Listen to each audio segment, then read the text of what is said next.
తెలంగాణ రాష్ట్రంలో ధర్మం పట్ల అంత అనురక్తి కలిగి ధర్మ ప్రచారాన్ని కాపాడాలి, ధర్మాత్ములను కాపాడాలి, ధర్మం ప్రజలందరికీ తెలిసి అనుష్ఠించి రాష్ట్రం చక్కటి పురోభివృద్ధి పొందాలని తాను ధార్మికుడై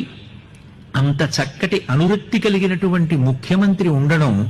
నాకు ఎంతో సంతోషకరమైనటువంటి విషయం. ఆ కోణంలోనే నేను వారిని చూడాలి అని ఎప్పుడు అనుకుంటూ ఉండేవాడిని. ఇవాళ వారిని చూడడం జరిగింది. వారు చేసినటువంటి ప్రసంగంలో శరణాగతి యందు ఉండేటటువంటి అద్భుతాన్ని,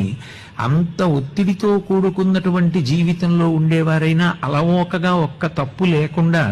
కలడందురు దీనుల ఎడ కలడందురు పరమయోగి గణముల పాలిన్నన్న పద్యం చెప్పి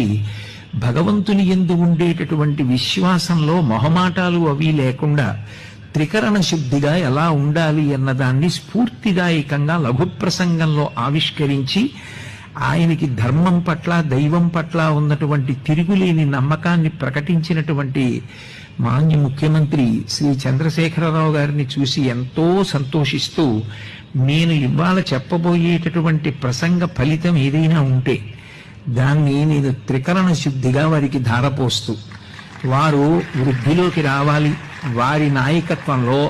రాష్ట్ర ప్రజలు ధార్మికులై శాంతి భద్రతలతో ఎంతో సంతోషంగా ఉండేటటువంటి అదృష్టాన్ని శ్రీకృష్ణ పరమాత్మ తన యొక్క నిర్హేతుక కృపా కటాక్ష వీక్షణముల చేత అనుగ్రహించుగాక.